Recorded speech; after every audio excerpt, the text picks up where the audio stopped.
welcome everyone to today's episode of Sip and Style. Today I am joined by one of my good friends, Rob, here at Tweeds. Rob is actually the very first Tweeds style consultant outside of Donald, so he has a lot of knowledge on style and suiting and sales, and I'm super excited to interview you and have you on the show, Rob. Thanks for the invite. Happy to be here. Absolutely, absolutely. So I've actually never asked you this question. What was your story like prior to Tweeds, and how'd that transition happen? Like, what were you doing? I know you worked a little bit with Donald and the dry cleaner, but were you doing anything in between there? Tell me a little bit more about that. Yeah, absolutely. So I've done a lot of different things over the years. I think I tallied it out.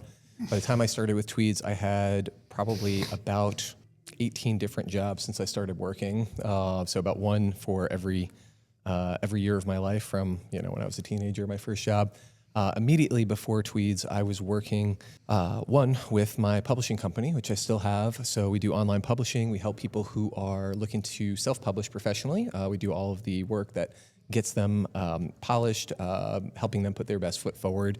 So I haven't really actually put this together, but in some ways it's a similar thing that we do here at Tweeds, helping people kind of prepare for their business, prepare for the intentions and the goals that they have. In our case, through style. In Archangel Inc.'s case, through how they present their published work. Yeah. But before that, or alongside of that, because I had done that job along with a number of other different seasonal and part-time work, I was working in taxes. So I was doing seasonal tax preparation, which I did for several years. I also worked installing blinds and shutters. So I did some manual work. I worked on a farm, a little homestead, years back. I worked as a tennis coach for a summer. So yeah, it's been a pretty wide array of different roles that I've had prior to Tweeds. One of them was working in the dry cleaner, and that was how I first started working with Donald, but we met each other from playing basketball, which I used to play pretty regularly. He did at the time as well.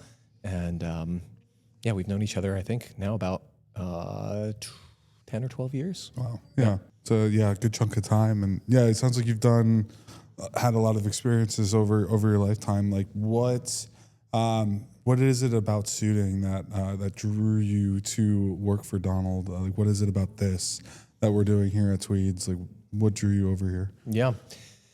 Well, it was a new challenge for one. I had never worked in a sales capacity before. So, it took a lot of time and prayed about it, reflected with some people who were important to me, who I trusted, about whether this was something that would be a good step for me. And it felt like a challenge that I was interested in taking on. In some ways, I think every job that I've had has led to the next one. I think in some ways they've all led to what I'm doing here at Tweeds. I've always had an interest in menswear, so kind of in terms of the field that we're in, that's always been kind of captivating to me.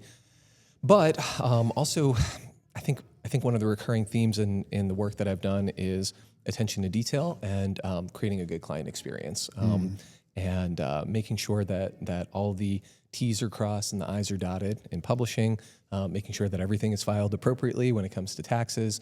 I've been in a lot of different roles as it relates to front of house, working in restaurants and so forth. So just making sure that people have a really exceptional experience. And, Tweeds has been a really excellent vehicle for incorporating a lot of those different skill sets and putting it in a vehicle that allows us to really provide a great experience. We do offer a premium product, and it allows all of us to be really committed and to put a lot of energy into creating the very best product and best experience that we can for our people. And it's been a real blessing. Yeah, I love that. I definitely look at you. You're somebody who always comes into work. You're the standard one of the standards in my opinion when it comes to dressing well for the job and for what we do. You set the tone really, really well. It seems like you're always in a tie clip, have your hardware matching. Tell me, why do you like to make sure you're buttoned up precisely rather than Donald does allow us to be somewhat more casual and wear our shirts unbuttoned and without a tie, and definitely sneakers with shoes or with suits. And tell me, your reasoning behind it. Why do you like to come so polished? One, I think it's one of the ways that I show attention to detail. It's one of the ways that I show respect for the opportunity that we have here, for the people in front of us who are working with us often for really great reasons. They're celebrating a milestone at work. They're celebrating a personal milestone. They're getting married. Maybe they have a new career that they're getting prepared for. So one of the things I think about is Tweeds allows me to be a small part of often a special moment for people. And by carrying, attending to all those details, it allows me to feel like I'm putting my best foot forward for them. I can convey, I hope, trust, confidence, credibility in what we do. And, if they resonate with, kind of the way that I present myself, it's also another avenue to relate to them and to help them feel at ease. If they feel like, oh, this guy looks put together, I trust that he's going to be able to help me achieve the same. I think that's really, that feels really good when I'm able to help with that. Yeah, attention to detail is incredibly important in what we do. You got to pay attention to all the little details to make sure that you're giving our client a absolutely perfect experience. Talk to me a little bit about, you've probably styled out well over 1,000 suits, even wardrobes. And, one thing that, I think you'd be able to articulate really well is when somebody's coming in, like what should they be thinking about in regards to building out a really nice capsule wardrobe, or even, even if it's a larger wardrobe, what are some things that you consider? I love the way you've built out your wardrobe. It all is very cohesive. Talk to me about that. Yeah, I really enjoy capsule wardrobes. I think the biggest part for me is the discovery process, really understanding what is it that they're looking to achieve. Why are you here? Are there things in your closet that you love, that you want to figure out a way to complement and work around or work into? Or are you ready for a total refresh? There's so many different choices that people that designers will make when you're finding something off the rack. And sometimes it just really hits and you're like, man, I love wearing this thing. And it's really, really satisfying for me when we can help create that with them. So that discovery process is really important for me. In what situations do you see yourself wearing this? Are you wearing this for work? Tell me about the work environment. Tell me about the people around you. What are they typically wearing? Is it a little bit more of a conservative environment? That's going to impact maybe the color palette that we're working in, or how bold the patterns might be. We're down here in Florida, but occasionally we have folks who maintain homes or maintain businesses in other climates as well. So are we looking at different textures and fabrics? Are there ways to play with style that really help them feel like themselves, maybe a little bit pushing the envelope, a little bit out of their comfort zone, but still feel really authentic. Yeah. I sometimes say uncomfortable is different than unfamiliar. And so sometimes pushing that zone of familiarity, might not be a bad thing, but, we still want to be congruent and align with who they are. So, I really emphasize in that element of it, the stylist and the consultation part of it. Like we're a consultant for you. We want to understand what's going to serve you best. I'll sell you whatever you want. I can tell you, the funkiest outfit that you're going to wear once, and that's cool. And there might be a place for that. But I also really enjoy finding something that becomes your go-to, that you really love wearing, and that works for your lifestyle, for your goals, for your intentions, with the people around you, the social setting that you find yourself in. That's all really satisfying to me. Once I kind of understand that, then we get to the fun stuff, like, okay, what actually kind of complements and goes together? So it's understanding, the basics of style and pattern matching, of what sort of patterns go with other patterns. How do we put those together? What sort of colors work with other colors and work with the individual that we're working with? People's different skin tones, people's hair color, eye color, et cetera. We're taking a lot of that into consideration, so we can build out something that feels like an extension of them and feels like something they really love wearing. Love that. I do think the audience could benefit largely from hearing how you built out your wardrobe. Like what key things did you keep in mind as you were building out your wardrobe? Talk to me about that. Yeah, I wouldn't necessarily recommend my very specific way of building it out. When I started here, I wanted some pieces that were a little bit more bold, a little bit more attention gathering. So having a charcoal, a navy, a tan that might kind of work in a lot of different contexts and be a good option for a lot of different individuals wasn't necessarily what I was looking for, because my context was I'm selling suits. I want to create something that catches people's attention in a particular way. Over time, as I've grown that collection, I've leaned into a lot of the classics more, and started just looking at my closet. Like, what are some fun pieces that I have? What can I build around it that's going to complement it? So not only just suits, but separates. Do I have a couple of cool sport jackets that I really lean toward? Do I have some shirts that I really like? What's the scale of the pattern? What's the color? Is there any texture to it? How do I build around that? So, again, if it's appropriate for somebody, we might really just lean into a great classic navy, classic charcoal, like what I'm wearing today. But maybe it has a little bit of texture to it. Maybe it has some slightly different quality to it, where it has a little bit of extra give. The composition of the fabric is a little different than you might find elsewhere, because it's lighter weight, and we like the open weave texture, or we'd like to have a little bit of extra movement to it. Those little details are things that, again, based on that discovery and that conversation, do we like something that has a little stretch? Do we like something that might work both in Florida, but also, when you're doing your business trips in Michigan? We're gonna try and figure all of that out. That's kind of how I've built it out over time. Some pieces that I really like, building some complements, and then thinking about what's already in the wardrobe already to see what I can do that's going to get some additional versatility wherever possible.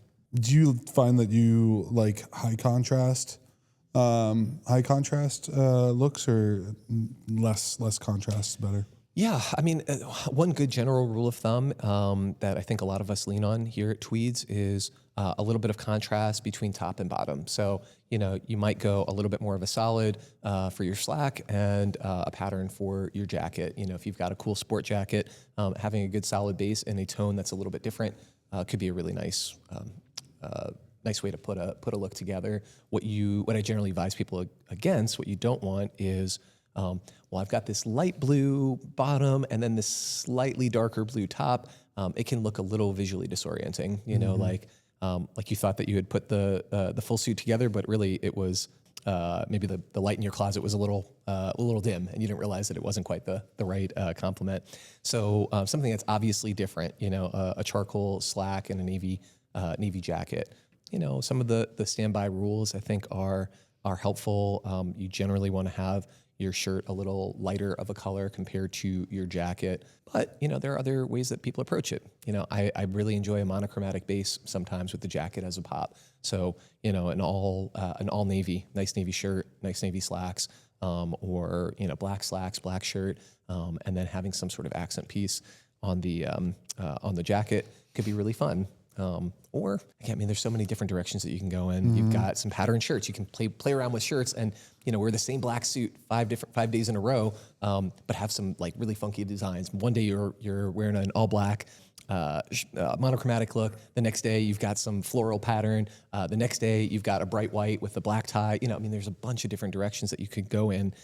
So some of it is by feel. There are general guidelines, that are out there, but general advice is, that is generally useful, may or may not be applicable to your specific circumstance. So, having somebody who loves what they do and who studies this and who trains, I think it's one of the points of value that we can offer here at Tweeds. Like we really enjoy this, and we can really help people kind of dial that in for themselves. Yeah. Talk to me about patterns on shirts and patterns on jackets, matching that. Do you ever do it? I do. Yeah. Rule of thumb for me is always stay away from it, but I have done it in tasteful ways that I've found for myself. But talk to me a little bit about your experience there. The general rule that I follow is you want to operate on different scales. So for example, if you've got a wider window pane on your jacket, you don't necessarily want a window pane of comparable scale on your shirt. If you have a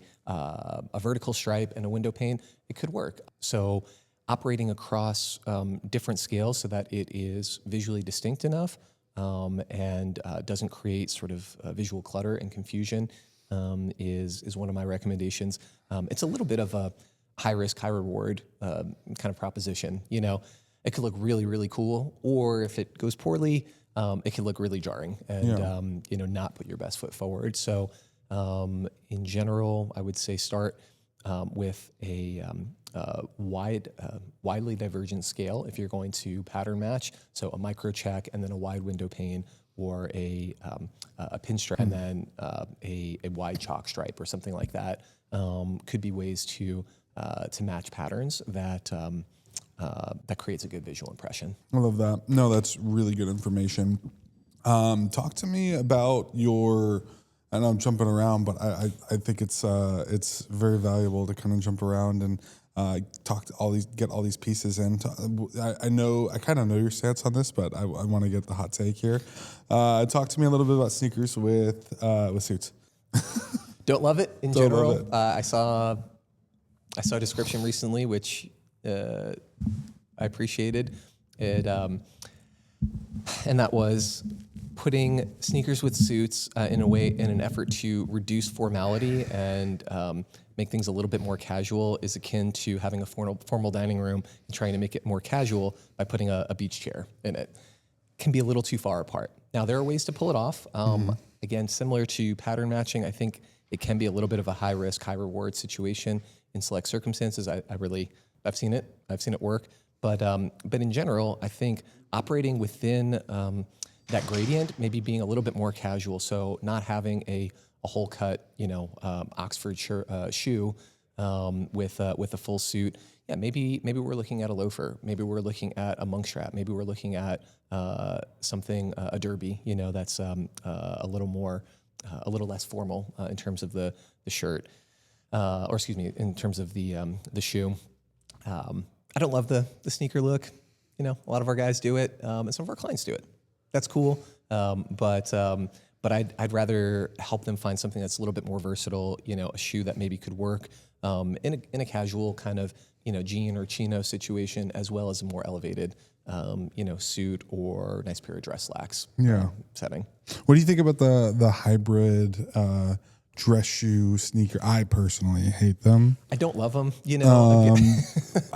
Those hybrid, but I know a lot of guys that love them, and I know. God bless you, but yeah, I don't like them. I think the appeal for those, a lot of folks find them really comfortable, and I think that's not an insignificant component to dressing well. You want to feel at ease and feel able to move about and like you really enjoy what you're wearing. I think if you find a nice, well-crafted shoe, and potentially put in a little bit of the time and energy to break it in, I can feel just as comfortable in a nice pair of Oxfords as I do in a pair of sneakers. Yep. Just again finding quality and people. Obviously budgets can vary. We may not all be able to invest hundreds, thousands of dollars into our shoe collection on top of our suiting collection. But by and large, I encourage people to lean on the classics. The classics have proven the test of time. And if you need to save up a little bit just to get a nicer pair of shoes that feels really comfortable but also works for your level of formality, the situations that you find yourself in, I would rather see somebody save up for one or two pairs of nice shoes than a bunch of seasonal items that are comfortable right now, but they're going to wear out in 3 or 6 months and also don't necessarily look as sharp. 100%.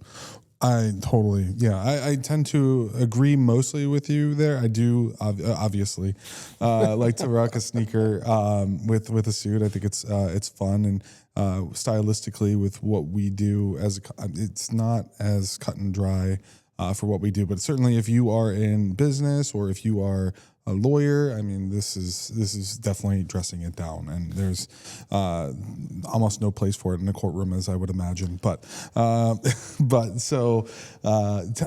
to me about ties, because I think a lot of guys, I hear it a lot. I don't wear ties anymore. I've been recently getting back into wearing ties. I started wearing a lot of ties and went through a long phase where I wasn't wearing many ties. And recently I've been getting back into wearing ties more often, and I'm loving it again, and falling back in love with the art of adding a tie and adding that third dimension into your outfit. Talk to me about that. What's your take there? How do you style it? What's your perspective on it? Yeah. I do enjoy ties. I would say probably more days than not I'm wearing a tie. I also do experiment with open collar looks, and there's a bunch of different directions that people go in. I like ties for the versatility that they offer. When if you do have kind of a core wardrobe, it's a way to add some additional versatility without necessarily having to invest in the next suit, or invest in that next sport coat. Shirts and ties can be a really good way to round out a core wardrobe. We like to say, everybody needs like one banger in their closet, like that suit where they feel amazing. They know if the situation calls for it, they've got the look. Depending on what their lifestyle is and what their needs are, having other complementary suits can be really good as well. Obviously, we love suits, and a lot of our clients have really extensive wardrobes that we're very proud to have helped build out. But if that's not the situation that you find yourself in, having a different shirt and tie under the same jacket or a suit coat that works kind of as a sport jacket can be a way to create some really different looks, different visual presentations. I think it also gives you another avenue to show competence. As we talked about earlier, the attention to detail, applies here as well. You want to pattern match your tie or pattern complement your tie. You don't necessarily want to have the same, like in this case, I've got a slanted stripe here at a different scale than the vertical stripe that I've got on my shirt. And that complementarity, I think works in this setting. If I had a shirt that looked just like this, could be a little visually jarring. Anyway, having ties, I think, just gives you a broader range of looks and options. And we often say too, for folks who are like, I don't wear suits anymore. It's like, well, wearing a suit may not be as necessary in a business setting as it used to be, but it's a choice, and it's a way for you to help yourself stand out. And if you have this kind of low-hanging fruit here, where adding a nice tie clip and a nice tie can help you look that much more put together and polished, and present that just that little bit better. Why wouldn't you want to take advantage of that? Again, if the situation calls for it. I'm not wearing a collared shirt and a necktie to the barbecue, but if I'm meeting with clients, if I'm even having Zoom calls or presentations or things that are remote, this is a good way to again leverage that opportunity to show that you care about details, you care about presentation, and that you want to project credibility, dignity, etc. The other question you asked about styles of knots, I think. So there's a bunch. I was thinking it. Okay, yeah. I think you were maybe I was thinking it too. You read my mind. That's awesome. So in general, I prefer the four in hand or the single Windsor. Some of that is going to depend on face shape. Gentlemen with broader faces might do well with a double Windsor. There are a handful of other kind of fun and funky knots. One of our colleagues has worn the Trinity knot, which kind of blows my mind. I haven't ever gotten too deep into that, but you can check that out if you're curious. Look that up. But I really like the elder knot. I think it's a really cool one. Okay, cool. Yeah, I don't know how to tie it, but it's a really cool one. That's awesome. I've never really sat down and played with it, and the challenge there too, I have a longer torso. Sure. And I know I'd have to purchase a very long tie to make that happen, because I imagine you have to wrap that multiple times. One little trick for the bigger guys out there: longer torso, wear your pants lower. If you let the extra fabric hang not quite as long down, you can down the extra fabric, and you pull the other at the thick end of the tie all the way down as much as possible, but you can still get that fold over, that's where you want to start it. It helps keep that lower down towards your belt line. Yeah. But proceed. Sorry. That's a great, that just came to my mind. Great insight. And it does vary. I have that too as, someone with, not quite as long of a torso, different ties will have different lengths, and you can kind of experiment a little bit and figure out like where do I need to start, when I'm creating that first loop through, so that the outer blade, the wider blade, is landing where I want it to. Yeah. Quick note for those who are curious, my general recommendation, I think the general recommendation out there is you want your the bottom of your blade to be about where your belt line is. So not much longer than that, not much shorter than that. That's a good visual point of reference for building out your tie length. And one thing that you taught me when I first started that I think is incredibly important, and I see it done wrong so more often than not. So we're here to set the record right. You want to have, notice on Rob's tie here, you want to have a little bit of a tie dimple. And you taught me that, right at the knot, just below it, he's at that dimple there. It's really, really important to, talk to the importance there, Rob. Sure.